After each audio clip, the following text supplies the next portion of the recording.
Hello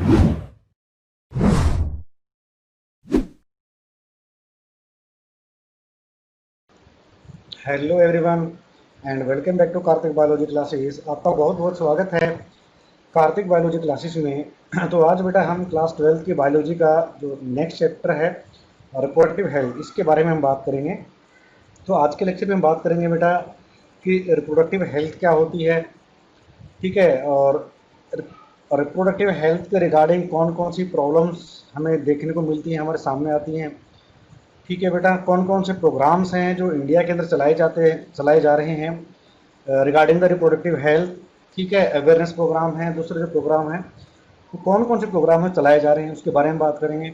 और हम बात करेंगे साथ में भी क्या पॉपुलेशन के बारे में बात करेंगे, पॉपुलेशन एक्सप्लोजन क्या होता है। और साथ ही साथ लास्ट में हम बात करेंगे कि इस पॉपुलेशन को कंट्रोल करने के लिए हम कौन कौन से मेथड हम यूज़ कर सकते हैं, क्या क्या टेक्निक्स हैं, क्या क्या प्रोसीजर हैं जिसकी मदद से हम पॉपुलेशन को कंट्रोल कर सकते हैं। ठीक है। तो आइए स्टार्ट करते हैं। हमारा टॉपिक हमारा कौन सा है, रिप्रोडक्टिव हेल्थ का। ठीक है, तो ऐसे देखा जाए तो हेल्थ का जो मीनिंग है अकॉर्डिंग टू WHO, हेल्थ क्या होती है, गुड हेल्थ का डेफिनेशन क्या है बेटा भाई। गुड हेल्थ उसको माना जाता है जो फिजिकली तौर से, मेंटली तौर से और सोशली तौर से क्या हो, अच्छा हो, फिट हो, उसे ही हम कहते हैं हेल्दी पर्सन हम मानते हैं। ठीक है, शारीरिक रूप से क्या हो, स्वस्थ हो, किसी प्रकार की कोई भी डिफॉर्मिटीज़ ना हो उसके बॉडी के अंदर। ठीक है, मेंटली दिमागी तौर से वो क्या हो, स्वस्थ हो बेटा, उसके विचार स्वस्थ हों, कोई भी किसी प्रकार की टेंशन है, कोई एनेक्सिटी है, कुछ किसी भी प्रकार की ऐसी कोई चीज़ उसके दिमाग में ना हो। ठीक है, स्वस्थ दिमाग हो। और आखिरी में सोशल तौर पर, सामाजिक तौर पर की बात करें, सामाजिक तौर पर क्या हो, वो उसके विचार अच्छे हों, उसके जो रिलेशंस की बात करें, उसके परिवार के साथ, उसके जो पीयर ग्रुप है उसके साथ। ठीक है, सामाजिक जो परिवेश है हमारा, ठीक है, हमारे जो आसपास के पड़ोसी हैं, रिश्तेदार हैं, गांव वाले हैं, या दूसरे जो प्रोस्पेक्टिव वे से देखें तो उनका रिश्ता कैसा है, हमारा रिश्ता कैसा है। अगर हमारा रिश्ता स्वस्थ है, अच्छा है, मजबूत है और सभी के साथ हमारा, तो हम कह सकते हैं कि वो जो बंदा है, जो बंदी है, वो सामाजिक तौर पर भी क्या है, स्वस्थ है। तो इन तीनों एस्पेक्ट से अगर वो पर्सन फिट बैठता है, सारी चीज़ें उसकी सही हैं, तो इन टर्म्स ऑफ हेल्थ की बात करें वो क्या है, हेल्दी पर्सन है। तो यहाँ पर बेसिकली हम बात करें इसके बारे में, रिप्रोडक्टिव हेल्थ के बारे में। तो रिप्रोडक्टिव हेल्थ की बात करें तो डब्ल्यू एच ओ के अकॉर्डिंग तो कोई भी पर्सन रिप्रोडक्टिवली हेल्थी कैसे हो सकता है, जब वो शारीरिक तौर पर, ठीक है, मानसिक तौर पर, इमोशनल की बात करें, बिहेवियर, ठीक है, उसका बिहेवियर कैसा उसका, ठीक है, और सामाजिक स्तर पर उसका जो सोच है रिगार्डिंग द रिप्रोडक्शन। ठीक है, रिप्रोडक्शन के पॉइंट ऑफ व्यू से बात देखें तो फिजिकली तौर से क्या हो, फिट हो, कोई भी किसी प्रकार की एबनॉर्मलिटी ना हो। ठीक है, इमोशनली देखें तो माइंड मेंटली तौर पर क्या हो, बिल्कुल स्वस्थ हो। ठीक, किसी प्रकार की कोई भी नेगेटिव थिंकिंग ना हो उसके दिमाग पर।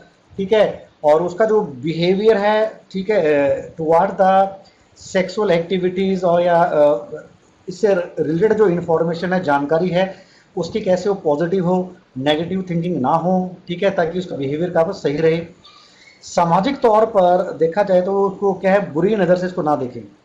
ठीक है, हमारे इंडिया में क्या देखा जाता है बेटा कि इस टॉपिक को, रिप्रोडक्टिव हेल्थ के टॉपिक को बात करें तो सेक्स एजुकेशन के बारे में बात करें तो एक गलत धारणा से देखा जाता है, जिसके चलते जो हमारी जो यंग जनरेशन है, जो रिप्रोडक्टिव एज में जनरेशन है, उनको क्या बेटा, उनके अंदर कुछ ज़्यादा इतनी ज़्यादा इन्फॉर्मेशन रहती नहीं है। ठीक है, इसको शर्म का एक टॉपिक मानते हैं। ठीक है, एक शर्म का टॉपिक मानते हैं, जिससे क्या वो डिस्कस करना नहीं चाहते हैं, जिससे क्या होता है विभिन्न प्रकार की भ्रांतियां फैल जाती हैं। जो यंग जो एडोलसेंस जो होते हैं, एज में होते हैं, उनके अंदर विभिन्न प्रकार की भ्रांतियां उनके अंदर पैदा हो जाती हैं। ठीक है, वो मिसगाइड हो जाते हैं, जिसके चलते उनकी रिप्रोडक्टिव हेल्थ पर क्या है, बहुत बुरा असर पड़ता है। ठीक है बेटा, तो ये जो टॉपिक है वैसे तो स्कूल में हमारी सरकार ने भी क्या लागू किया हुआ है कि इस प्रकार की जो एजुकेशन है, जो सेक्स एजुकेशन है, वो कहाँ से दी जाए बेटा, स्कूल से ही देनी स्टार्ट की जाए, ताकि रिप्रोडक्टिव एज में आते आते बच्चों को क्या सभी प्रकार की जानकारी हो, टोटली अवेयर हो अबाउट देयर रिप्रोडक्टिव हेल्थ, उसकी ठीक है उसके बारे में पूरी नॉलेज हो, रिगार्डिंग रिप्रोडक्टिव हेल्थ के रिगार्डिंग प्रॉपर नॉलेज हो, हर प्रकार की अगर बात करें हाइजीन के बारे में उसको ज्ञान हो, हर प्रकार की बीमारियों का उनको ज्ञान हो, ठीक है, ताकि वो अपने जो रिप्रोडक्टिव जो हेल्थ है, अपनी जो हेल्थ का वो ख्याल रख सके, ठीक है, किसी भी प्रकार की बीमारी का, किसी प्रकार की किसी भी बेकार की सोच का वो शिकार ना हो, ताकि वो बेटा है वो क्या डाइवर्ट ना हो, अपने जो नॉर्मल जो एम है, नॉर्मल जो टारगेट है उससे क्या है वो डाइवर्ट ना हो, ठीक है। तो ये जरूरी है डिस्कस करना, ये कोई बुराई का टॉपिक नहीं है, इससे क्या है कि हमें एक नॉलेज मिलती है जिसके चलते क्या हम एक हेल्दी सोसाइटी का निर्माण हम कर सकते हैं। किसका निर्माण कर सकते हैं? हेल्दी सोसाइटी का निर्माण हम कर सकते हैं, भ्रांतियां हम दूर कर सकते हैं, जिसके चलते अगर हम बात करें स्पेशली वुमेन्स की बात करेंगे यहाँ पर, उनको इस टॉपिक के रिगार्डिंग प्रॉपर नॉलेज होनी जरूरी है, ठीक है। अगर एक वुमन को प्रॉपर नॉलेज होगी तो बेटा वो अपने सोसाइटी को बेहतर तरीके से बनाने में हेल्प कर सकती है, ठीक है, अपने हेल्थ का ध्यान रख सकती है, और उसका होने वाला जो बेबी है या जिसका बेबी है वो उसका क्या है प्रॉपर तरीके से ध्यान रख सकती है। तो वुमेन के पॉइंट ऑफ व्यू से काफ़ी इंपॉर्टेंट टॉपिक है रिप्रोडक्टिव हेल्थ। अगर वुमेन की रिप्रोडक्टिव हेल्थ अच्छी है तो पूरे परिवार की हेल्थ भी क्या है अच्छी हो सकती होगी, और खुद की उसकी हेल्थ अच्छी है तो पूरे परिवार की हेल्थ भी उसकी क्या होगी अच्छी होगी, ठीक है। अगर एक वुमन को, एक औरत को अगर हम बेटा क्या करते हैं ज्ञान प्रदान करते हैं, इसको हम क्या करते हैं इसको नॉलेज प्रोवाइड करते हैं, तो वो दो परिवारों को क्या कर सकती है, उसको क्या उस नॉलेज को क्या कर सकती है बांट सकती है, उनको आगे बढ़ने में मदद कर सकती है। इसीलिए वुमन को इस टॉपिक के अंदर का एक सेंटर पॉइंट बना के रखा हुआ है, ताकि उनकी अवेयरनेस बढ़े, ठीक है, रिप्रोडक्टिव हेल्थ के रिगार्डिंग जितने भी प्रॉब्लम्स हैं उनकी नॉलेज हो, ठीक है, ठीक है, चाइल्ड बर्थ की उनको नॉलेज हो, प्रेगनेंसी की उनकी नॉलेज हो, क्या क्या कॉम्प्लिकेशन हो सकती है प्रेगनेंसी के दौरान, ठीक है, और चाइल्ड डेवलपमेंट के दौरान किस प्रकार की प्रॉब्लम आती हैं उसके बारे में वो नॉलेज होनी चाहिए, ठीक है। और इसके अलावा जो दूसरी जो जानकारियाँ हैं, जैसे कि उनके बिना जानकारी के ना होने के कारण क्या विभिन्न प्रकार की जो बीमारियां होती हैं जिन्हें हम सेक्सुअली ट्रांसमिट डिजीज कह सकते हैं, एसटीडी कहते हैं, एसटीआईज भी कहते हैं, सेक्सुअली ट्रांसमिटेड इन्फेक्शंस, उनसे उनको बचाया जा सके, उनके होने वाले बेबी को बचाया जा सके, जिसके चलते क्या है हम हेल्दी सोसाइटी का निर्माण हम कर सकते हैं, ठीक है। तो WHO के अकॉर्डिंग जो डेफिनेशन क्या कहती है बेटा, ऑल एस्पेक्ट ऑफ रिप्रोडक्शन, ठीक, कोई भी इंसान है रिप्रोडक्टिव पॉइंट ऑफ व्यू से हर एस्पेक्ट्स में क्या हो फिट हो, फिजिकली फिट हो as per the reproductive point of view, emotionally fit हो, बिहेवियरल फिट हो, और क्या सोशली सामाजिक तौर पर क्या हो फिट हो, किसी भी प्रकार की उसमें कोई भी भ्रांतियां ना हो, किसी प्रकार के गलत नॉलेज ना हो उसके पास, ठीक है बेटा। तो वो बंदा क्या कहलाएगा रिप्रोडक्टिव हेल्थ के पॉइंट ऑफ व्यू से क्या कहलाएगा आपका रिप्रोडक्टिव हेल्दी कहलाएगा, ठीक है, कहलाएगा रिप्रोडक्टिवली हेल्दी वो कहलाएगा। अब क्या क्या प्रॉब्लम हमें देखने को मिलती है as per the reproductive health के पॉइंट ऑफ व्यू से, कौन कौन सी प्रॉब्लम हो सकती है? तो देखो बेटा, ये जो रिप्रोडक्टिव हेल्थ है, रिप्रोडक्टिव हेल्थ के काफ़ी एक क्रूशियल रोल प्ले करती है, एक जनरल हेल्थ के मेंटेन करने के लिए काफ़ी अहम रोल प्ले करती है, और इसमें कुछ अहम ऐसी चिंताओं का विषय है, या कुछ कैसे ऐसे कुछ प्रॉब्लम्स हैं जो काफ़ी इंपॉर्टेंट हैं। वो कौन कौन सी हैं बेटा? एक तो पहली क्या जानकारी ना होना, जो वुमन होती है, जो लेडी होती है, उसको क्या कॉम्प्लिकेशन, प्रेगनेंसी के कारण जो कॉम्प्लिकेशंस हो सकती हैं उनकी जानकारी उनको नहीं होती है, सबसे बड़ी प्रॉब्लम है, जिसके चलते जो डेवलपिंग बेबी होता है उसके ऊपर क्या है इनडायरेक्टली या डायरेक्टली कोई एक नकारात्मक कह सकते हो या नेगेटिव इम्पैक्ट पड़ता है उसके डेवलपमेंट के ऊपर, ठीक है। चाइल्ड बर्थ को लेकर कोई भी क्या है कि कोई अपडेटेड इन्फॉर्मेशन उनके पास नहीं होती है, कोई एग्जैक्ट इन्फॉर्मेशन उनके पास नहीं होती है, और ना, और ये जो जानकारी के बिना वहां पर क्या देखने को मिलता है हमें, काफी सारे अनसेफ एबॉर्शंस हमें देखने को मिलते हैं, ठीक है। अगर किसी वुमन को जानकारी है, किसी अगर को जानकारी है इसकी रिगार्डिंग कॉम्प्लिकेशंस ऑफ प्रेगनेंसी के रिगार्डिंग, तो वो क्या कर सकती है, इनको कम करने का काम कर सकती है, ठीक है, कॉम्प्लिकेशंस को कम कर सकती है। आपकी क्या है फीडिंग हैबिट कह सकते हो आप, डाइट को मॉडिफाई करके, मेडिसिन को लेकर समय समय पर कुछ प्रोसीजर्स को फॉलो करके जो प्रेगनेंसी के कारण जो कॉम्प्लिकेशंस आ जाती है उनको कम किया जा सकता है, ठीक है। चाइल्ड बर्थ के बाद, ड्यूरिंग चाइल्ड बर्थ और चाइल्ड बर्थ के बाद, ठीक है, आने वाली जो प्रॉब्लम्स होती हैं मदर के अंदर भी और चाइल्ड के अंदर भी, अगर उनको भली बात नॉलेज है तो उसको क्या कर सकते हैं बेटा, वो क्या है अच्छी तरीके से केयर कर सकती है। ठीक है, साथ ही साथ एबॉर्शन को लेकर भी क्या है वो, अनसेफ एबॉर्शन को लेकर भी क्या है वो, उसको भली भांति इंफॉर्मेशन होगी। तो उसके रिगार्डिंग भी क्या क्या कॉम्प्लिकेशन आ सकती हैं, क्या प्रॉब्लम हो सकती हैं due to the unsafe abortion, तो वो सारी जानकारी इनको होगी, तो इन चीज़ों को हम कम कर सकते हैं।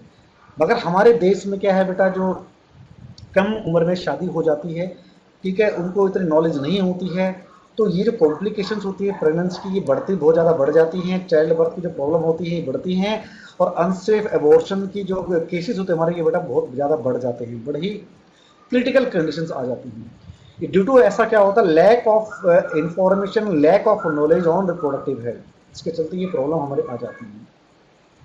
ठीक है, और रिप्रोडक्टिव हेल्थ की रिगार्डिंग कोई नॉलेज ना होना, जिसके चलते क्या होता है, जो रिप्रोडक्टिव एज होती है, जो हाई रिप्रोडक्टिव जो एज होती है 15 से 24 साल तक की जो एज होती है, हाईली रिप्रोडक्टिव एज होती है, जिसमें क्या होता है, हमारे यहाँ देखा गया है कि कम उम्र में शादी हो जाती है। ठीक है, जिसके चलते वहाँ पर क्या है, काफ़ी सारी के विभिन्न प्रकार की एसटीडीज हमें देखने को मिलती हैं, जैसे कि एचआईवी है, एड्स है, दूसरी और काफ़ी गंभीर बीमारियां हैं जो सेक्सुअली ट्रांसमिट डिजीज, जो क्या कहते हैं सेक्सुअली ट्रांसफर डिजीज के, क्या है, सेक्सुअल कोर्स के कारण, या आप कह सकते हो इंटरकोर्स के कारण कह सकते हो, या कॉन्सेप्शन के कारण क्या है, वो बीमारियां हो जाती हैं जिनकी जानकारी उनको नहीं होती।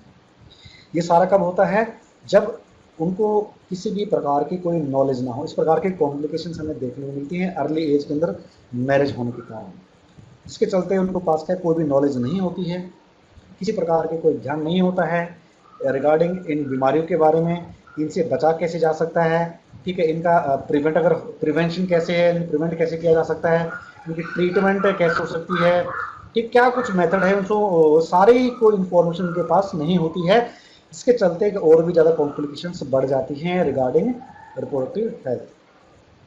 ठीक है, एजुकेशन, कम उम्र में शादी होने के कारण क्या एजुकेशन उनको कम मिल पाती है।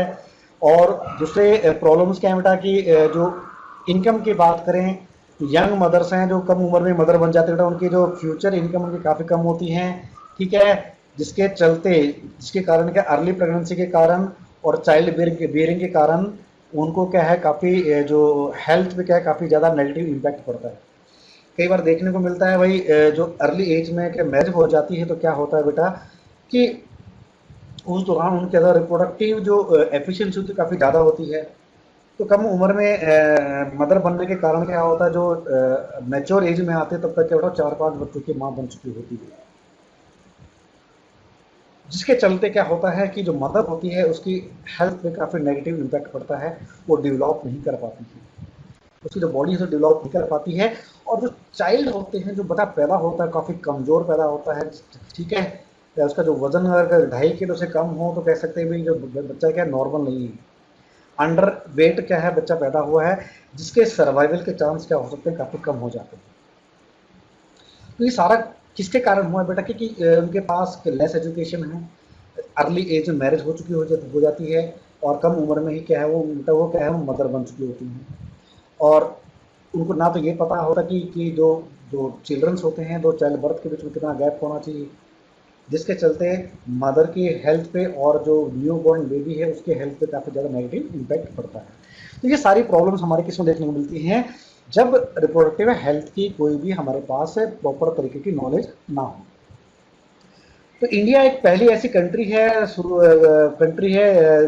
जिसने क्या है, सबसे पहले अर्ली स्टेजेस के अंदर ही क्या है, फैमिली प्लानिंग को स्टार्ट कर दिया गया था इन 1951 में, जिसको पीरियोडिकली क्या है एसेस किया जाता है, चेक किया जाता है, ताकि भाई इसमें कुछ सुधार की आवश्यकता है या नहीं है, ये प्रॉपर तरीके से जो फैमिली प्लानिंग का जो प्रोग्राम है ये प्रॉपर तरीके से काम कर पा रहा नहीं कर पा रहा है।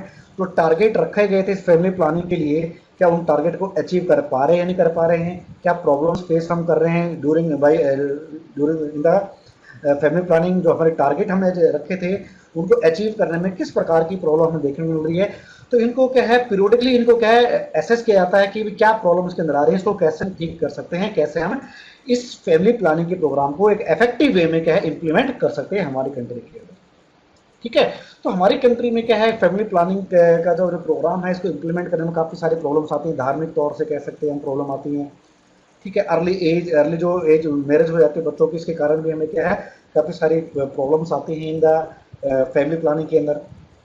ठीक है, अगर मदर की एज प्रॉपर हो, शादी के लायक हो और उसको प्रॉपर नॉलेज हो फैमिली प्लानिंग की, उसको दी गई हो, तो बेटा वो क्या कर सकती है अपने भविष्य में फैमिली प्लानिंग कर सकती है, अभी कब उनको बच्चे की रिक्वायरमेंट है और दो बच्चों के बीच में कितना गैप उसको रखना होता है।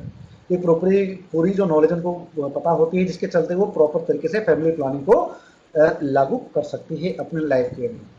इसलिए मैंने कहा था कि वुमन को सेंटर पॉइंट ऑफ रेफरेंस बात करेंगे। एक वुमन एक ऐसी है जो इस चीज़ को कंट्रोल कर सकती है।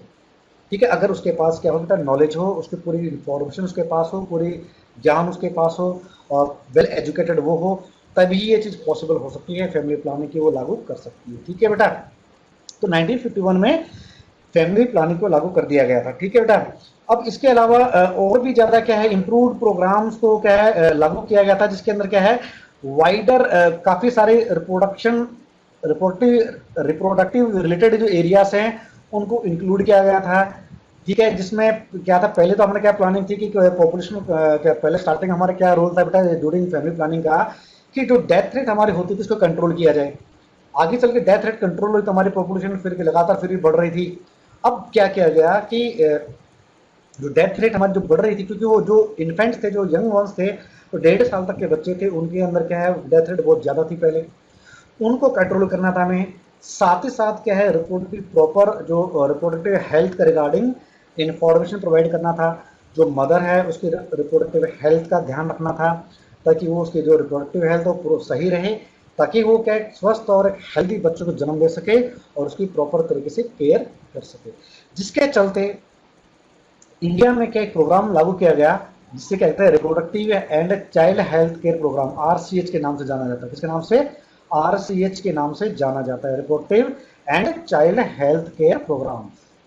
ठीक है, तो फैमिली प्लानिंग हमारे क्या 1951 में स्टार्ट कर देगी। तो ये बड़ा इंपॉर्टेंट पॉइंट है, इसको नोट डाउन कर लीजिएगा बड़ा एग्जाम के पॉइंट ऑफ व्यू से कि इंडिया के अंदर फैमिली प्लानिंग कब स्टार्ट की गई थी 1951 के अंदर। ठीक है, और आरसीएच की फुल फॉर्म क्या है reproductive and child health care programme start कर दिए गए for the mothers and for the their new born babies. ठीक है बेटा, जिसके चलते क्या है health and education of young people and marriage and childbearing during more mature stages of life are important attribute to the reported healthy health of society।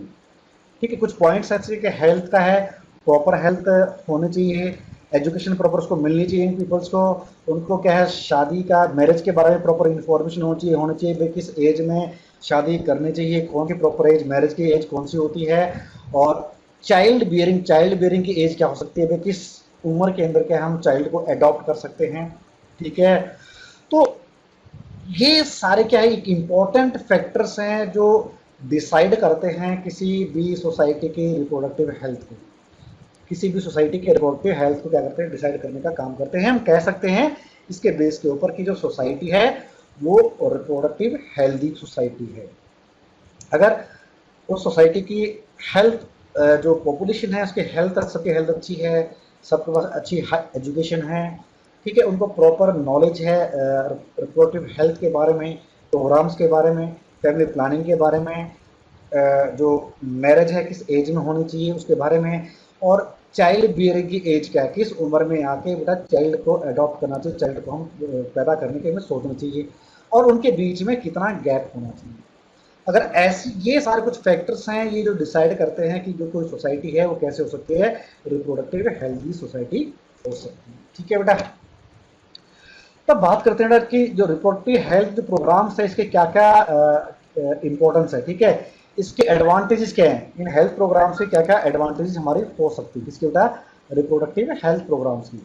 तो reproductive health programmes क्या करते हैं, इसकी मदद के द्वारा हम अवेयरनेस क्रिएट कर सकते हैं बोथ मेल्स एंड फीमेल्स के अंदर regarding the various reproduction related aspects with the help of audio visual and print media। जैसे कि आपने देखा होगा टीवी के अंदर भी काफ़ी सारी एड्स आती है रिगार्डिंग द रिप्रोडक्टिव हेल्थ।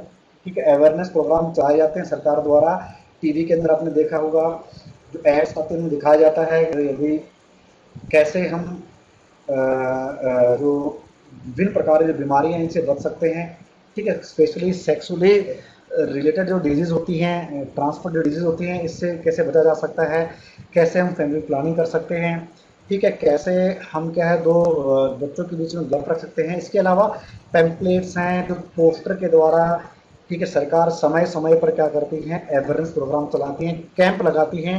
और जो हमारे जो सरकारी जो हॉस्पिटल्स होते हैं या जो प्राइवेट हॉस्पिटल्स होते हैं, वहाँ पर भी आपको क्या पैम्पलेट्स आपको देखने को मिलते हैं जो कि एक अवेयरनेस प्रोवाइड करते हैं मेल्स एंड फीमेल्स को रिगार्डिंग द रिप्रोडक्टिव हेल्थ, ठीक है। इसके अलावा ये प्रोग्राम्स हैं, ये क्या करते हैं, सेक्स एजुकेशन प्रोवाइड करते हैं स्कूल्स के अंदर, जिसके चलते जो यंग स्कूल गोअर्स हैं, जो यानी कि स्कूल में जाने वाले जो एडोलसेंस एज में आने वाले जो बच्चे हैं, उनको किसी भी प्रकार के मिथ्स, ठीक है, या मिसकंसेप्शंस, किसी प्रकार के जो झूठ है या कोई किसी प्रकार के मिसकंसेप्शन है, इसको कह सकते हो आप नॉलेज नहीं है, किसी प्रकार की अंधविश्वास हम कह सकते हैं, ठीक है, अंधविश्वास हो गया कि गलत जो नॉलेज है उनके बारे में, उसको हम क्या कर सकें, उसको हम उनको सुधार सकें, उनकी नॉलेज को बढ़ा सकें और उस प्रकार के जो अंधविश्वास है उसको हम दूर कर सकें with the help of sex education. तो जो ये हेल्थ प्रोग्राम से सेक्स एजुकेशन प्रोवाइड करने का काम भी करते हैं।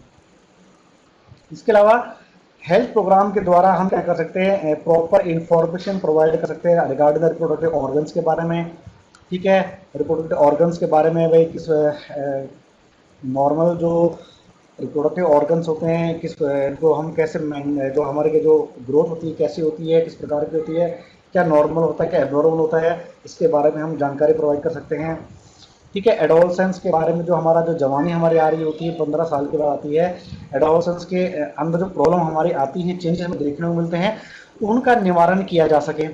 और इसके अलावा सेफ हाइजीनिक सेक्सुअल प्रैक्टिस के बारे में हम बता सकें, ठीक है, सेफ हाइजीनिक सेक्सुअल प्रैक्टिस के बारे में हम जानकारी प्रोवाइड कर सकें, तो किस प्रकार से हम हमारे जो सेक्सुअल प्रैक्टिस हैं उनको हम सेफ बना सकते हैं, ठीक है, कैसे उसको किस प्रकार से हम उस हाइजीन को मेंटेन हम कर सकते हैं, ठीक है। इसके अलावा जो फर्टाइल कपल्स होते हैं जिनका एबिलिटी होती है टू बियर द चाइल्ड, उनको एजुकेट कर सकें, और जो ऐसे जो क्या है मैरिजेबल एज के अंदर आ चुके हैं उनको बताया जाए कि किस प्रकार से बर्थ कंट्रोल की जा सकती है, बर्थ कंट्रोल हम कैसे कर सकते हैं, ठीक है, क्या क्या मेथड है, क्या क्या तरीके हैं जिसकी मदद से हम क्या बर्थ को कंट्रोल कर सकते हैं। प्री नेटल यानी बर्थ से पहले की जानकारी, इसके बारे में क्या क्या इन्फॉर्मेशन होनी चाहिए उनके पास, और बच्चा पैदा होने के बाद जो मदर्स को और चाइल्ड को केयर के लिए किस प्रकार की इंफॉर्मेशन उनके पास होनी चाहिए, किस प्रकार की जो ज्ञान है उनके पास होना चाहिए, हम जानकारी प्रॉपर दे सकते हैं, प्रॉपर दी जाती है with the help of the health care programmes, ठीक है, जो हेल्थ केयर प्रोग्राम्स इसके द्वारा हम ये जानकारी प्रोवाइड करते हैं, ठीक है। प्रॉपर मेडिकल फैसिलिटी प्रोवाइड करना, ठीक है, ये भी हमारे एक प्राइम रोल है, एम है under the health programme. Marriageable age की जो एज है, शादी की जो एज है उसको इंक्रीज करना, जैसे कि क्या है हमारे यहाँ पर जो मैरिज की एज बढ़ा के क्या 18 साल या लड़कियों के लिए 18 साल और लड़कों के लिए 21 साल कर दी गई थी, ठीक है, ताकि ये एक ऐसी मिनिमम एज है जिसमें क्या है जो रिप्रोडक्टिव ऑर्गन्स होते हैं प्रॉपरली काम करने स्टार्ट हो जाते हैं, ठीक है, वो प्रॉपरली अपनी जिम्मेवारी को समझना स्टार्ट कर जाते हैं, वो मैच्योर होना स्टार्ट हो जाते हैं, इसलिए ये एज को बढ़ाया गया था। तो अभी और बात चल रही है कि बेटा की जो एज होती है इन एज को और आगे बढ़ाया जाए, ताकि और अच्छे तरीके से क्या है हम इस प्रोग्राम को इम्प्लीमेंट कर सकें, हमारी जो सोसाइटी है वो रिप्रोडक्टिव हेल्दी हो, हेल्दी सोसाइटी हो, ठीक है। तो एज को डिसाइड करना है, ये भी एक हमारा के हिस्सा है हेल्थ के प्रोग्राम्स का। और जो इनफर्टिलिटी की जो प्रॉब्लम्स हैं उनको कम किया जाए, ठीक है, किसी भी प्रकार से कोई भी इनफर्टिलिटी हो जाती है कपल्स के अंदर, ठीक है, वो चाइल्ड को अडॉप्ट नहीं कर पाते हैं, बियर नहीं कर पाते हैं, तो इस प्रकार की जो प्रॉब्लम्स इनको कम किया जाए with the help of improved programmes, इसको आगे हम पढ़ेंगे इसके बारे में बेटा। और जो एक टेक्निक है हमारी एम्नियोसिंथेसिस को परमानेंटली क्या है कानूनी तौर पर क्या इसको बैन कर दिया जाता, ठीक है। एम्नियोसिंथेसिस की जो टेक्निक इसको विकास किया गया था किसके लिए, कि जो डेवलपिंग जो बेबी है जिसकी जो एम्नियोटिक कैविटी उसके फ्लूइड को लिया जाता है, उस फ्लूइड को निकाल कर टेस्ट किया जाता है कि बेटा की जो डेवलपिंग बेबी है इसके अंदर किसी प्रकार की कोई एबनॉर्मलिटी तो नहीं है, ठीक है, जेनेटिक एबनॉर्मलिटी हो या फिजिकल कोई एबनॉर्मलिटी हो, इसको चेक किया जाए, या कोई बच्चा ही एबनॉर्मल हो, ताकि इसको जल्दी ही पता करके इसको क्या है, इसको अबॉर्ट करा जा सके, ताकि उसको पैदा होने से रोका जा सके, क्योंकि आगे चलकर वो उसकी लाइफ में बहुत बड़ी प्रॉब्लम क्रिएट कर सकता है, या फिर वो पैदा होने के बाद ज़्यादा समय तक जीवित तो नहीं रह सकता है। तो इस प्रकार की एबनॉर्मलिटीज़ को फाइंड आउट करने के लिए एमनियोसिंथेसिस की टेक्निक को यूज़ किया जाता है, मगर बेटा इस टेक्निक का गलत इस्तेमाल होने लगा था, आज लोग करते हैं। इस टेक्निक की मदद से लोग क्या जानने की कोशिश करते हैं कि जो डेवलपिंग जो बेबी है वो बेटा वो लड़का है लड़की है, ठीक है। इसकी मदद से, इस टेक्निक की मदद से तुम बता सकते हैं कि वो लड़का है लड़की है। इसके गलत यूज होने लगा तो वहाँ पर क्या है, एबॉर्शन के चांस, एबॉर्शन बढ़ने लगे। लड़कियां, अगर लड़कियां हैं तो लोग क्या करने लगे, विद द हेल्प ऑफ एम्यूनोसिंथेसिस पता करवाया और क्या लड़की को एबॉर्ट करा दिया। तो इस तरह की क्या है, ये जो टेक्निक थी अच्छे के लिए बनाई गई थी, यूज़ की जाती है, बनाई गई थी, मगर लोग इसको क्या गलत तरीके से इस्तेमाल करने लगे। तो एक इसको बैन किया जाए, एम्यूनोसिंथेसिस को बैन किया जाए, इसको एक अंडर स्ट्रिक्ट रेगुलेशन के अंदर को यूज़ किया जाए, ताकि कोई भी कपल है उसको ये बताया ना जाए कि उसका जो डेवलपिंग बेबी है लड़का या लड़की। एक सख्त एक कानून लाया जाए ताकि इस टेक्निक को हम गलत यूज करने से रोक सकें। ये भी एक इस हेल्थ केयर प्रोग्राम का क्या कहता है हिस्सा है, ठीक है बेटा। इसके अलावा और भी ज़्यादा जो रिप्रोडक्शन से रिलेटेड जो एरियाज हैं, इसके लिए लगातार बेटा रिसर्च चलती रहती है, और सरकार समय समय पर कुछ नई नई चीज़ें लेकर आती है। जैसे कि फॉर एग्जांपल एक सहेली, एक हमारी क्या कॉन्ट्रासेप्टिव एक पिल है, जिसकी मदद से क्या है हम फीमेल्स के अंदर कॉन्ट्रासेप्शन को यानी कंसेप्शन को बेबी, ठीक है, यानी कि हम क्या करते हैं बर्थ को कंट्रोल कर सकते हैं, बर्थ को कंट्रोल कर सकते हैं विद द हेल्प ऑफ सहेली, ठीक है। और इसकी मदद से हम क्या कर सकते हैं बेटा, जो दो बेबीज हैं इनके बीच में हम गैप क्रिएट कर सकते हैं। ये क्या करता है, इम्प्लांटेशन को रोकने का काम करती है। सहेली टैबलेट खाई जाती है फीमेल्स के द्वारा, तो ये क्या है, फर्टिलाइजेशन को अगर हो जाती है तो उसको रोकती है, उस फर्टिलाइज्ड एग को इम्प्लांट होने से क्या है रोकती है। तो ये सहेली जो पिल थी ये डेवलप की गई किसके द्वारा, सेंट्रल ड्रग रिसर्च इंस्टीट्यूट इन लखनऊ, लखनऊ के द्वारा ये जो सहेली जो पिल थी, जो दवाई थी, इसका निर्माण किया गया था। काफ़ी ज़्यादा एक ब्रेक थ्रू डिस्कवरी थी, जिसके चलते क्या इसको बेटा हम ऐसा कॉन्ट्रासेप्टिव पिल को यूज़ करते हैं ताकि हम बर्थ को कंट्रोल कर सके, ठीक है। तो याद रखना बेटा, सहेली की जो डेवलप किसके द्वारा की गई थी, सेंट्रल ड्रग रिसर्च इंस्टीट्यूट द्वारा की गई थी लखनऊ, जो कि लखनऊ में सिचुएटेड है, ठीक है बेटा। तो इस प्रकार के जो प्रोग्राम है जिसकी मदद से क्या सरकार समय समय पर क्या करती है बेटा, इस प्रकार की खोज जो रिसर्च करते रहती है कि किस प्रकार से हम फैमिली प्लानिंग को बेहतर तरीके से इम्प्लीमेंट कर सकते हैं, बर्थ कंट्रोल की टेक्निक्स को किस प्रकार से अच्छे तरीके से इसको इम्प्लीमेंट कर सकते हैं, नई नई टेक्निक का आविष्कार करते हैं ताकि कम से कम उसके साइड इफेक्ट्स हों, ठीक है, मदर के ऊपर कम से कम क्या साइड इफेक्ट हों, और उसका जो चाइल्ड बर्थ पे कोई भी नेगेटिव इम्पैक्ट ना पड़े, ठीक है। अब हम बात करते हैं इसके बारे में, पॉपुलेशन एक्सप्लोजन के बारे में बात करेंगे, और बर्थ कंट्रोल के कैसे बर्थ कंट्रोल की जाती है। तो पॉपुलेशन एक्सप्लोजन होता क्या है बेसिकली, पॉपुलेशन एक्सप्लोजन क्या होने का एकदम से इंक्रीज होना पॉपुलेशन का, ठीक है, पॉपुलेशन साइज का इंक्रीज होना with in a short period of time, कुछ ही समय में किसी पॉपुलेशन का एकदम से बढ़ जाना, उसे ही कहते हैं हम पॉपुलेशन एक्सप्लोजन कहते हैं, ठीक है। तो हमारे पास कुछ डाटा है जो एनसीईआरटी से लिया हुआ है, बड़ा इंपॉर्टेंट डाटा है, इसको ध्यान से देखिए बेटा। 1900 के अंदर जो वर्ल्ड की जो पॉपुलेशन है लगभग हमारे कितने बेटा 2 बिलियन यानी 200 मिलियन के लगभग हमारी क्या थी, वर्ल्ड की पॉपुलेशन थी, जो कि 2000 आते आते कितने बेटा 6 बिलियन हो चुकी थी, यानी कि 6000 मिलियन पॉपुलेशन हमारी वर्ल्ड की हो चुकी थी। काफी तेजी से क्या पॉपुलेशन बढ़ी थी। कुछ इसी प्रकार का ट्रेंड हमें क्या इंडिया के अंदर भी देखने को मिला था, ठीक है, जिसमें अप्रोक्सीमेटली बात करें तो 350 मिलियन हमारी पॉपुलेशन थी एट द टाइम ऑफ, जब हमारी आज़ादी हुई थी उस दौरान हमारी जो पॉपुलेशन हमारी कितनी थी बेटा, 350 मिलियन पॉपुलेशन थी। मगर 2000 आते आते जो हमारी जो पॉपुलेशन है वो 1 बिलियन को क्रॉस कर चुकी है। एक काफ़ी अलार्मिंग एक इंक्रीज है पॉपुलेशन का, ठीक है। देख सकते हो कितना पॉपुलेशन इंक्रीज हुआ, ये सारा क्यों हुआ इसके बारे में बात करेंगे, ठीक है। आज़ादी के समय में हमारी इंडिया की जो पॉपुलेशन हमारी 350 मिलियन थी, मगर 2000 में क्या हुआ जो पॉपुलेशन हमारे के 1 बिलियन को क्रॉस कर चुकी थी। इसका मतलब हुआ कि वर्ल्ड के अंदर हर छठा इंसान, वर्ल्ड के अंदर हर छठा इंसान क्या है बेटा, इंडियन है। इसका मतलब क्या हुआ, 2000 की बात करें तो मई 2000 में जो सेंसस था हमारा, उसके अकॉर्डिंग हमारे जो पॉपुलेशन थी 1 बिलियन क्रॉस कर चुकी थी। इसका मतलब ये हुआ कि हर छठा, वर्ल्ड के अंदर हर छठा इंसान कौन सा है, एक इंडियन है। तो इतना ड्रास्टिक इंक्रीज होने का कारण क्या था, इतनी पॉपुलेशन एकदम से क्यों बढ़ गई? ठीक है, इसका रीजन क्या है? सबसे पहला रीजन हमारा ये था कि बेटा की जो डेथ रेट है इसका डिक्रीज होना। आज़ादी से लेकर 2000 तक हमारे अभी तक की बात करें तो डेथ रेट में हमारा काफ़ी डिक्रीज हुआ है। डेथ रेट डिक्रीज क्यों है? बिकॉज जो हमारी जो हेल्थ फैसिलिटीज़ है, हमारी हेल्थ फैसिलिटीज़ हैं, ये हमारी काफ़ी ज़्यादा इनमें सुधार हुआ है। ठीक है, मेडिकल के साइंस के अंदर काफ़ी ज़्यादा विकास हुआ है, जिसके चलते जो डेथ रेट है काफ़ी कम हो चुकी है, मरने की दर है काफ़ी कम हो चुकी है, जो लाइफ एक्सपेक्टेंसी हमारे बढ़ चुकी है। ठीक है, पहले मलेरिया के कारण है, डेंगू के कारण है, या किसी प्लेग के कारण है, काफ़ी सारी डेथ हो जाती थी, मगर अब इन डेथ को कंट्रोल कर लिया गया है, क्योंकि हमारे पास बड़ा बेहतर दवाइयाँ हैं, बेहतर मेडिकल फैसिलिटीज़ हैं, जिसके चलते हम लोगों को बचा सकते हैं, जिसके चलते डेथ रेट कम हुई। ये भी हमारा रीज़न है किसका, पॉपुलेशन एक्सप्लोजन का। दूसरा है क्या, मैटरनल मोर्टेलिटी रेट। ठीक है, मैटरनल एमएमआर, शॉर्ट कहते हैं एमएमआर कहते हैं। मैटरनल मोर्टेलिटी रेट का मतलब है कि जो मदर की जो डेथ है during the child bearing stage के अंदर, जब उसके पेट में बच्चा है, उस दौरान जो मदर की जो मोर्टेलिटी रेट है ये भी घटी है बेटा।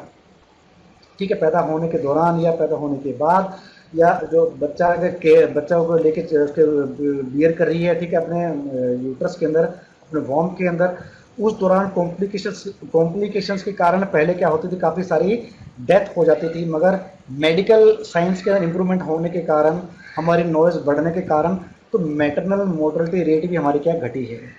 ठीक है, और इसके साथ ही साथ हमारे क्या, इन्फेंट मोर्टेलिटी रेट हमारी गई भी बेटा हमारे साथ घटी है, जिसके चलते जो हमारा जो रिप्रोड्यूसिबल जो एज में हमारे पीपल हमारे जो पॉपुलेशन हमारी काफ़ी ज़्यादा इंक्रीज हुई है।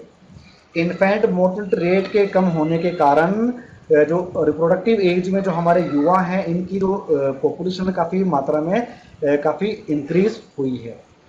और ये भी कब पॉसिबल हुआ, जब हमारा क्या है, मेडिकल साइंस में हेल्थ केयर प्रोग्राम हमारे इंप्लीमेंट हुए, इनमें लगातार सुधार होता चले गया, जिसके चलते क्या हुआ, इन्फेंट की जो मोर्टेलिटी रेट है, यानी कि जो जन्मजात जो शिशु होता है, 1.5 साल तक का जो बच्चा होता है, इनकी जो मृत्यु दर है काफ़ी कम हो गई है। ये सब कैसे पॉसिबल हुआ बेटा? क्योंकि हमारे जो हेल्थ केयर प्रोग्राम्स में हमारे इसके अंदर एडवांसमेंट आती चली गई।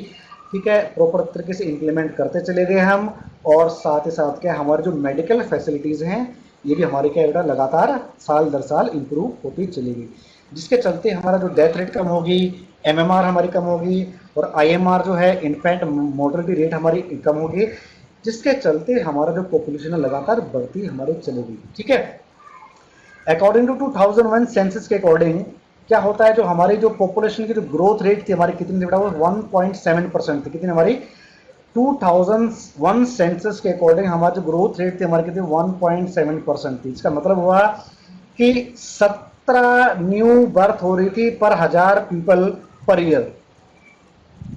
70 new birth are taking place per 1000 of population per year. इस रेट के चलते अगर ये रेट हमारी रही तो आने वाले 33 सालों में हमारे क्या होगी, जो हमारी पॉपुलेशन क्या हो जाएगा, डबल हो जाएगी। हमारी जो पॉपुलेशन क्या हो जाएगी, डबल हो जाएगी।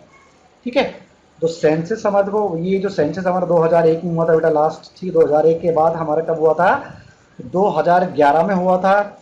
2011 में के बाद हमारा कब होना है बेटा, 2021 में होना है, अभी 2021 में होना है।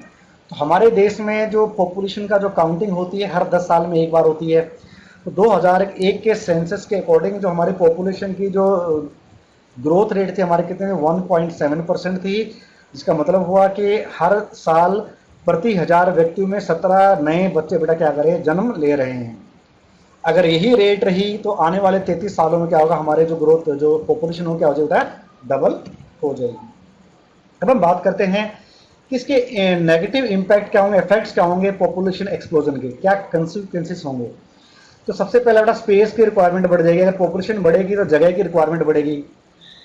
ठीक है। भाई घर बनाने पड़ेंगे, घर बनाने के हमें जगह चाहिए, जगह के लिए हमें क्या चाहिए, जंगल खाली करना पड़ेगा, तो स्पेस की रिक्वायरमेंट बढ़ेगी। ठीक है, यानी कि काफ़ी कंजस्टेड एरिया हमारा हो जाएगा। जहाँ पर पॉपुलेशन रहेगी वहाँ पर क्या काफ़ी कंजस्टेड प्लेस होगी, जिसके चलते महामारी फैलने का खतरा ज़्यादा हो सकता है। ठीक है, और भी कभी गंभीर गंभीर परिणाम हमें देखने को मिल सकते हैं। इसके अलावा पॉपुलेशन बढ़ने के कारण फूड की सप्लाई पर जोर पड़ेगा, फूड की सप्लाई हमें बढ़ानी पड़ेगी। ठीक है, ताकि इंक्रीजिंग जो पॉपुलेशन है उसको उसकी ज़रूरतों को हम पूरा कर सकें। सीधी सी बात है भाई, पॉपुलेशन बढ़ेगी तो फूड की सप्लाई के ऊपर जोर पड़ेगा ही पड़ेगा, फूड की सप्लाई कम पड़ जाएगी उनके लिए। तो उनकी ज़रूरतों को पूरा करने के लिए क्या करना पड़ेगा, फूड की सप्लाई को बढ़ाने के लिए हमें क्या है, फूड की प्रोडक्शन बढ़ानी पड़ेगी। तो एक तरह का क्या है, एक नेगेटिव इम्पैक्ट है इंक्रीजिंग पॉपुलेशन का। अनएम्प्लॉयमेंट बढ़ जाएगी बेटा। ठीक है, अगर पॉपुलेशन बढ़ेगी तो नई नौकरियां हमें बनानी पड़ेंगी जो कि पॉसिबल नहीं है। ठीक है, तो अनएम्प्लॉयमेंट बढ़ेगी, नौकरियां बेरोजगारों की जो जनसंख्या वो बढ़ेगी, एजुकेशन की जो क्वालिटी है वो भी घट जाएगी, हाइजीनिक कंडीशंस के की प्रॉब्लम आएगी कि प्रॉपर हाइजीनिक कंडीशन मेंटेन नहीं कर पाएंगे due to the increase population. ठीक है, पोल्यूशन क्रिएट होगा, भाई सारे सारे स्पेस की रिक्वायरमेंट होगी। तो भाई हमें क्या है कि ज़्यादा घर बनाने पड़ेंगे, घर बनाने के लिए हमें ज़्यादा जंगल काटने पड़ेंगे। फूड सप्लाई अगर बढ़ानी है, चाहे तो जंगल काटो या फिर क्या करो, हमारे प्रोडक्शन को बढ़ाओ। ठीक है, अनएम्प्लॉयमेंट बढ़ेगी। जिसके चलते अगर फूड की सप्लाई हम बढ़ाएंगे तो क्या होगा, हमें इंडस्ट्री में और लगानी पड़ेंगी ताकि उनके बढ़ती पॉपुलेशन की रिक्वायरमेंट को बढ़ाया जा सके। पेड़ कम होंगे तो क्या पोल्यूशन की प्रॉब्लम क्रिएट हो जाएगी बेटा वहाँ पर। ठीक है, और जो क्या होगा साथ ही साथ हमारा जो जो कीमतें हैं, कीमतें हमारी बढ़नी स्टार्ट हो जाएंगी, एनर्जी का क्राइसिस हो जाएगा, और साथ ही साथ के इकोसिस्टम का डिग्रेडेशन होना स्टार्ट हो जाएगा। ये सारी गंभीर समस्याएं हमारे सामने होंगी अगर पॉपुलेशन की रेट अगर हमारी इसी दर से बढ़ती रही तो। ठीक है बेटा, जिसके चलते क्या होगा, गवर्नमेंट को क्या करना पड़ेगा, गवर्नमेंट को एक हार्ड फैसले लेने पड़ेंगे कि काफ़ी फोर्स से काफ़ी क्या कुछ सीरियस मेजर्स लेने पड़ेंगे और उनको इम्प्लीमेंट करना पड़ेगा ताकि इस पॉपुलेशन ग्रोथ रेट को क्या किया जाए, कम किया जा सके, रोका जा सके। ठीक है, मजबूरी में सख्ताई निभानी पड़ेगी। अगर आपको याद हो कि अगर आपको पता हो, नहीं पता हो तो आपके जो बुजुर्ग हैं उनसे पूछिएगा बेटा कि इंदिरा गांधी ने 1980s के अंदर बेटा एक 60 या 70s 80s में क्या किया गया था, एक प्रोग्राम चलाया था, जबरदस्ती क्या गया था, लोगों की नसबंदी कराने स्टार्ट कर दी थी ताकि जो बढ़ती जो पॉपुलेशन को रोका जा सके। ठीक है, बढ़ती पॉपुलेशन से उसको रोका जा सके। तो एक तरह से गलत तरीका था कि ये जबरदस्ती पकड़ पकड़ करके लोगों की नसबंदी करना। ठीक है, सही तरीका नहीं था, बल्कि इसके बजाय लोगों को अवेयर किया कराया जाता ताकि उनको बताया जाता कि किस प्रकार से हम बढ़ती पॉपुलेशन को रोक सकते हैं, क्या इसके नुकसान हो सकते हैं, हमारे भविष्य में से क्या नेगेटिव इम्पैक्ट पड़ेंगे। तो लोगों को अवेयर करके हम क्या कर सकते हैं, इस पॉपुलेशन एक्सप्लोजन को हम रोक सकते हैं, उनको अवेयर करके। ठीक है, मगर फिर भी जनता के अवेयर नहीं हो पाती है तो उसको क्या है, हम प्रॉपर तरीके से सरकार को फिर सख्त कदम उठाने पड़ते हैं इसके लिए। ठीक है बेटा, तो अब हम बात करते हैं बेटा कि जो पॉपुलेशन की जो ग्रोथ रेट है उसको हम कैसे हम बता सकते हैं, कैसे हम कैलकुलेट कर सकते हैं। ठीक है, तो एनुअल जो एवरेज ग्रोथ रेट होती है वो क्या होता है, एक तरह की percentage of increase in population size per year. एक साल में पॉपुलेशन साइज का कितना परसेंटेज इंक्रीज हुआ उसे ही कहते हैं हम growth rate. Average growth rate हमारी ह्यूमन पॉपुलेशन की एवरेज क्या ग्रोथ रेट है।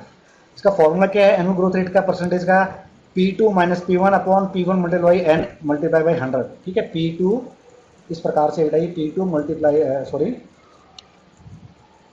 P2 minus P1 upon P1 multiply by n and multiply by 100। तो यहाँ पर ये P2 हमारी पॉपुलेशन है। ठीक है भाई, एक किसी पर्टिकुलर ईयर के एंड में या नेक्स्ट ईयर पे हमारे क्या है, कितनी पॉपुलेशन हमारी बढ़ी है, प्रीवियस ईयर में हमारी पॉपुलेशन कितनी थी हमारी।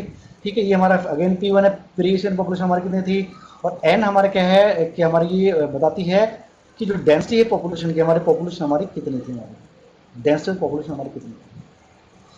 तो इस तरीके से हम क्या निकाल सकते हैं, पॉपुलेशन की ग्रोथ रेट को हम क्या निकाल सकते हैं। अब हम बात करते हैं किसके बारे में कि जो पॉपुलेशन की जो ग्रोथ रेट है किन फैक्टर्स पे डिपेंड करती है, जैसे कौन कौन से कारक हैं जिसपे जो पॉपुलेशन की ग्रोथ रेट क्या करती है, डिपेंड करती है। सबसे पहले हमारी फर्टिलिटी है। फर्टिलिटी का मतलब है कि जो यंग कपल्स हैं, जो यंग वंस हैं, जो रिप्रोडक्टिव एज में जो पीपल हैं, जो ठीक है, उनकी चाइल्ड बियरिंग एबिलिटी, ठीक है, चाइल्ड बोर्न जो एबिलिटी उनकी कितनी है, उसे फर्टिलिटी कहते हैं। तो ड्यूरिंग द यंग एज हमारी जो होती है 15 से जो 24-25 साल की जो एज होती है, इसमें जो पीपल होते हैं वो कहते हैं हाईली रिप्रोडक्टिव होते हैं बेटा, उनकी फर्टिलिटी बहुत ज़्यादा होती है, वो बच्चे ज़्यादा पैदा कर सकते हैं। तो यही हमें बताती है बच्चा पैदा करने की जो एबिलिटी होती है उसे ही कहते हैं फर्टिलिटी कहते हैं। ठीक है, नेक्स्ट हमारा क्या नेटलिटी है। नेटलिटी का मतलब है इसका बर्थ रेट भी कहते हैं, क्या कहते हैं, बर्थ रेट भी कहते हैं। इसका मतलब क्या हुआ कि जो बर्थ रेट हमारी कितनी है, हर साल कितने बच्चे पैदा होते हैं प्रति 1000 व्यक्तियों के, वो कहलाती है नेटलिटी या फिर बर्थ रेट, जिसे हम क्रूड बर्थ रेट भी कहते हैं, क्रूड बर्थ रेट भी कहते हैं, जिसको हम निकाल सकते हैं किसके एन माइनस डी। ठीक है, एन माइनस डी अपॉन जो हमारी जो पॉपुलेशन थी, हमारी जो साइज था हमारा at the starting of the जो ईयर, उसकी पॉपुलेशन कितनी थी। तो इसकी मदद से हम क्या कर सकते हैं, निकाल सकते हैं कि नेटलिटी हमारी क्या, बर्थ रेट हमारी क्या रहेगी, मल्टीप्लाई बाई 100। ठीक है, एन हमारा क्या है, ये बर्थ रेट है, डी हमारी क्या है, डेथ रेट है। ठीक, बर्थ रेट में से डेथ रेट उठा दिया जाए और उसको फिर 100 से मल्टीप्लाई कर दिया, डिवाइड कर दिया, किसका पॉपुलेशन से, टोटल जो पॉपुलेशन थी हमारे साल में उससे डिवाइड कर दिया जाए और 100 से मल्टीप्लाई कर दिया जाए, तो हमारे क्या बर्थ रेट निकलाती है, उस साल प्रति 1000 व्यक्ति में कितने बच्चों ने जन्म लिया। तो ये भी एक फैक्टर है हमारा। नेटलिटी रेट भी होते हैं हमारे क्या क्या है, तो ग्रोथ रेट को क्या करती है, इफेक्ट करती है। अगर नेटलिटी रेट ज़्यादा होगी तो जो ग्रोथ रेट है वो भी क्या है बेटा, ज़्यादा होगी। ऐसा अगर डेथ रेट ज़्यादा होगी तो, और देखो डेथ रेट ज़्यादा होती है और नेटलिटी रेट कम होती है, यानी कि जो बर्थ रेट वो कम होती है तो जो पॉपुलेशन का साइज है तो डिक्रीज होता है। अगर बर्थ रेट ज़्यादा होती है, डेथ रेट कम होती है, तो पॉपुलेशन का साइज बढ़ता है, यानी कि पॉपुलेशन की ग्रोथ हमारी पॉजिटिव होती है। ठीक है बेटा, नेक्स्ट हमारा क्या, मोर्टेलिटी। मोर्टेलिटी का मतलब है मृत्यु दर। ठीक है, मृत्यु दर कितनी है, अगर मृत्यु दर ज़्यादा है वो भी क्या है, इन डायरेक्टली क्या करती है, डायरेक्टली और इनडायरेक्टली हमारे ग्रोथ रेट को इफेक्ट करती है। अगर डेथ रेट ज़्यादा होगी तो हमारी जो ग्रोथ रेट है बेटा हमारी क्या वो कम होगी, नेगेटिव होगी।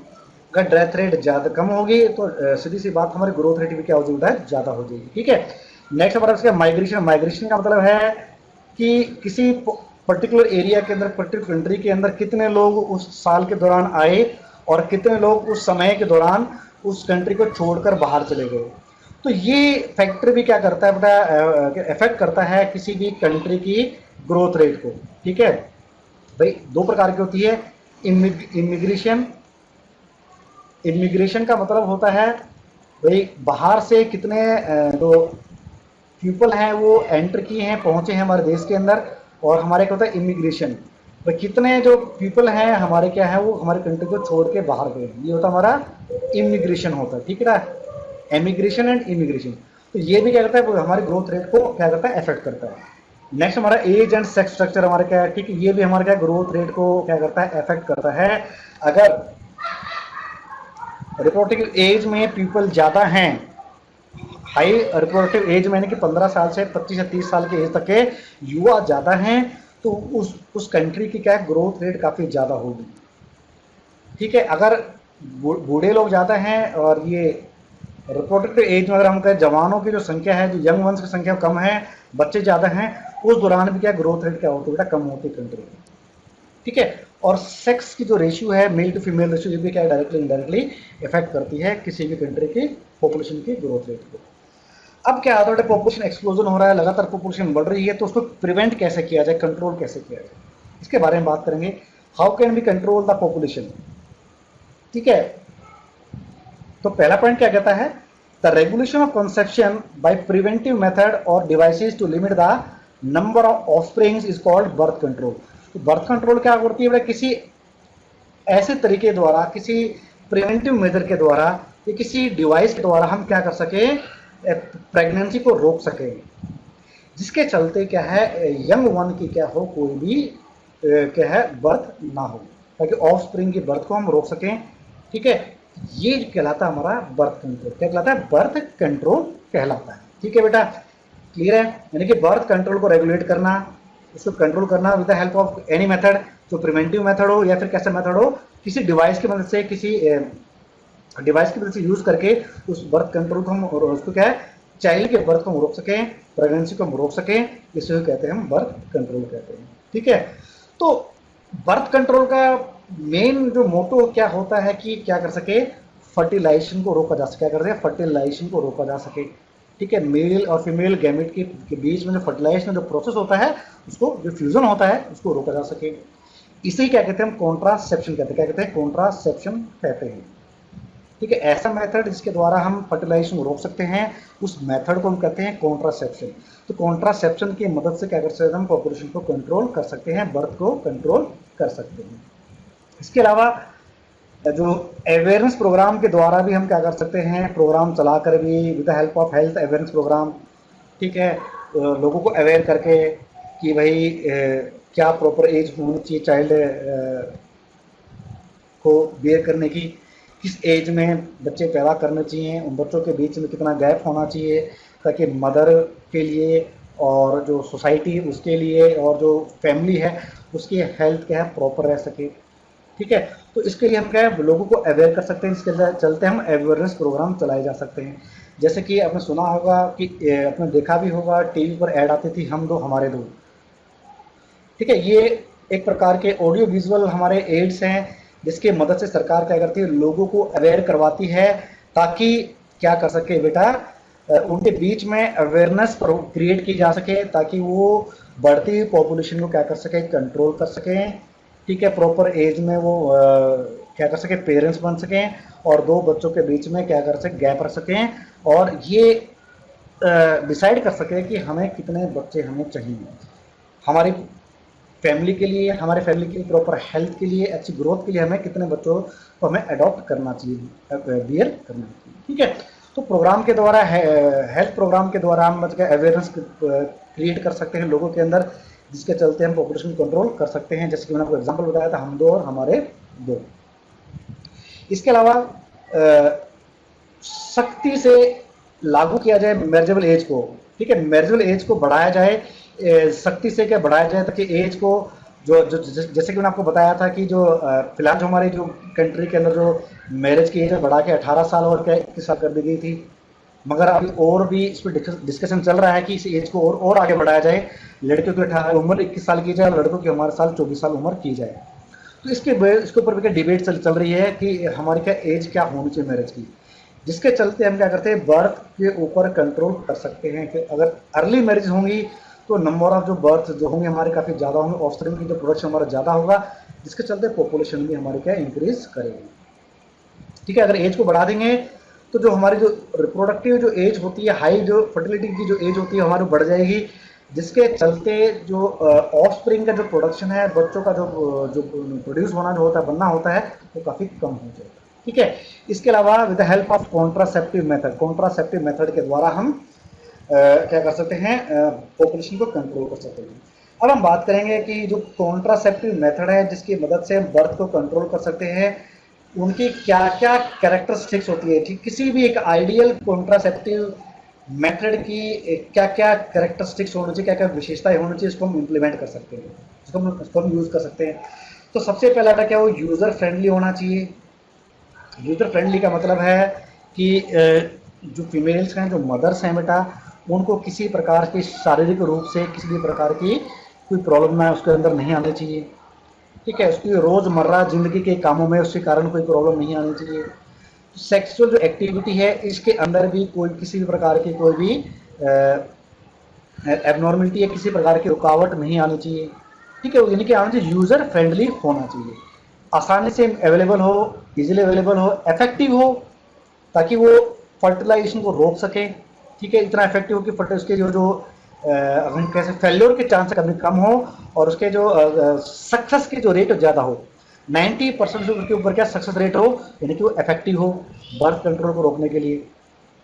रिवर्सिबल हो कि जब चाहे जो कपल्स हैं उसको क्या कर सकते हैं, इसको रोक सकते हैं, और जब चाहे इसको बंद करके क्या है वो डिसाइड कर सकते हैं कब उनको बच्चे की रिक्वायरमेंट है, बच्चे कब उनको बच्चा पैदा करना चाहिए, ताकि उस एज पर आकर, उस पॉइंट पर आकर क्या कर सके, उस कॉन्ट्रासेप्टिव मेथड को वो बंद कर सके, और दोबारा से वो क्या कर सके, चाइल्ड को बियर कर सके, वो कंसेप्शन वो कर सके। ठीक है, तो क्या है, रिवर्सिबल होना चाहिए, और उसके क्या होने, कम से कम क्या होने चाहिए, साइड इफेक्ट उसके क्या होने, कम से कम होने चाहिए। ठीक है बेटा, और जैसे कि मैंने बताया, ये इसको क्या करना चाहिए, इसको जो भी कॉन्ट्रासेप्टिव जो मेथड है वो इंटरफेयर ना करे विद द सेक्सुअल ड्राइव के साथ, कोई इंटरफेयर ना हो, डिजायर के साथ, इच्छा में कोई कमी ना आए, ठीक है, at the time of sexual act of the user. भाई मदर हो चाहे वो फादर हो, चाहे मेल से फीमेल हो, उसके अंदर किसी प्रकार की सेक्सुअल ड्राइव में कमी नहीं आनी चाहिए, उसकी इस इच्छा में कमी नहीं आनी चाहिए, ठीक है, उसमें किसी प्रकार का डिसऑर्डर नहीं आना चाहिए, किसी प्रकार की डिसफंक्शनैलिटी नहीं आनी चाहिए उनके रिप्रोडक्टिव ऑर्गन्स के अंदर। तो ये सारी सारी हमारी क्या है, गुड कैरेक्टरिस्टिक्स हैं किसकी, एक ideal contraceptive method. Method important point है बेटा, ये बोर्ड के अंदर क्वेश्चन पूछ लिया जाता है कि what are the different characteristics of an ideal contraceptive method. ठीक है, यूजर फ्रेंडली होना चाहिए, इजीली अवेलेबल होना चाहिए, इफेक्टिव होना चाहिए, रिवर्सिबल होना चाहिए, और कम से कम उसके साइड इफेक्ट हों, और साथ ही साथ वो सेक्सुअल ड्राइव के अंदर, डिजायर के अंदर और सेक्सुअल एक्ट के दौरान किसी प्रकार के इंटरफेरेंस को क्रिएट ना करे। ठीक है, ये हमारी क्या थी, characteristics of an ideal contraceptive method. अब हम बात करते हैं कितने प्रकार के मेथड होते हैं कॉन्ट्रासेप्टिव मेथड, कितने प्रकार के, दो प्रकार के होते हैं, temporary methods and permanent method. Temporary method में क्या क्या आते हैं बेटा हमारे, इसमें दो प्रकार, कई प्रकार नेचुरल मेथड होता है, केमिकल मेथड होते हैं, मैकेनिकल के मेथड के द्वारा होता है, फिजियोलॉजिकल डिवाइस को यूज करते हैं, इसको इंट्रायूट्राइन डिवाइसेस कहते हैं, आईयूडीज, उनको क्या कहते हैं बेटा हम, आईयूडीज कहते हैं। ठीक है, इनके द्वारा हम क्या कर सकते हैं, कंट्रोल कर सकते हैं। हॉर्मोनल मेथड होते हैं हमारे, ठीक है। और परमानेंट मेथड की बात करें, परमानेंट मेथड में क्या होते हैं, स्टेरिलाइजेशन होता है। क्या होता है, स्टेरिलाइजेशन का मेथड होता है, जिसमें हम क्या करते हैं, मेल और फीमेल जो होते हैं उनको जो रिप्रोडक्टिव ऑर्गन्स होते हैं उनके अंदर जो हमारी जो ओविडक्ट होती है, जो हमारा जो वासा डिफरेंशिया होता है, उसको क्या करते हैं, किसको काट दिया जाता है, उसको बंद कर दिया जाता है। वो परमानेंट मेथड होता है, ये इरिवर्सिबल होता है, दोबारा से रिवर्स हम नहीं कर सकते। ठीक है बेटा, नेचुरल मेथड के अंदर जो बात करें इसमें कौन कौन से मेथड आते हैं, तो हमारा आता है पहला हमारा क्या, principle of avoiding chances of ovum and sperm meeting. भाई किस प्रिंसिपल पर काम करते हैं नेचुरल मेथड, कि जो ओवम है, जो एग है और स्पर्म है, इसको इनकी फर्टिलाइजेशन को, इनको मिलन को हम रोका जा सके, इनको मिलन को हम रोक सकें। इनमें कैसा होता है, कौन कौन से मेथड है, एक तो हमारा सेफ पीरियड मेथड होता है, एब्सिडेंस का मेथड होता है, कोइटस इंटरप्टस होता है, लैक्टेशनल एमनोरिया। ठीक है, ये कुछ हमारे नेचुरल मेथड हैं जिसके द्वारा हम ओवम और एग के स्पर्म जो है उसकी मीटिंग को हम क्या है, उनके मिलन को हम रोक सकते हैं। ठीक है बेटा, तो ये तो था हमारे किसके बारे में, आज के लेक्चर के बारे में। तो नेक्स्ट लेक्चर में हम बात करेंगे बेटा डिफरेंट जो मेथड हमारे कॉन्ट्रासेप्शन के, यानी कि बात को कंट्रोल करने के डिफरेंट मेथड कौन कौन से, उसके उन मेथड्स के बारे में डिस्कस करेंगे डिटेल में, जो कि काफ़ी इंपॉर्टेंट है एज पर द नीट के पॉइंट ऑफ व्यू से, और हमारे बोर्ड के पॉइंट ऑफ व्यू से भी काफ़ी इंपॉर्टेंट है। ठीक है, तो यहाँ से जो हमारा जो क्वेश्चन हमारा बनते थे, यहाँ से हमारे क्या बनते हैं कि जो फैमिली प्लानिंग का प्रोग्राम है कब स्टार्ट किया गया था, आरसीएच की फुल फॉर्म क्या है, सहेली का जो आविष्कार था किसके द्वारा किया गया, या फिर पूछा जाएगा सेंट्रल ड्रग रिसर्च इंस्टीट्यूट जिसने सहेली को बनाया था वो कहाँ पर सिचुएटेड है, ठीक है, कहाँ पर वो प्रेजेंट किस स्टेट के अंदर वो लोकेटेड है। ठीक है बेटा, इस प्रकार के क्वेश्चन वहाँ से पूछे जा सकते हैं। और लास्ट में एक क्वेश्चन हमारा बोर्ड का बनता है कि जो आइडियल जो कॉन्ट्रासेप्टिव मेथड होता है उससे क्या कैरेक्टरिस्टिक्स क्या क्या होती है। तो ये सारे क्वेश्चन हमारे क्या इस पॉइंट से हमारे बनते हैं, इस सेक्शन से हमारे बनते हैं। आशा करता हूँ आपको इस सेक्शन पसंद आया होगा, लेक्चर पसंद आया होगा। तो लेक्चर को, वीडियो को लाइक करना ना भूलें, शेयर करना ना भूलें, चैनल को सब्सक्राइब करना ना भूलें, ताकि आपको रेगुलर अपडेट्स मिलते रहें। और अपने दोस्तों से भी कहें कि हमारे चैनल को सब्सक्राइब करें। ठीक है, और आज के लिए बस बेटा मैं आपसे विदा लेता हूँ। नेक्स्ट लेक्चर में फिर मिलेंगे एक नए लेक्चर के साथ, एक नए जोश के साथ, एक नए दिन के साथ। तो तब तक के लिए आपका दिन क्या हो बेटा, शुभ हो।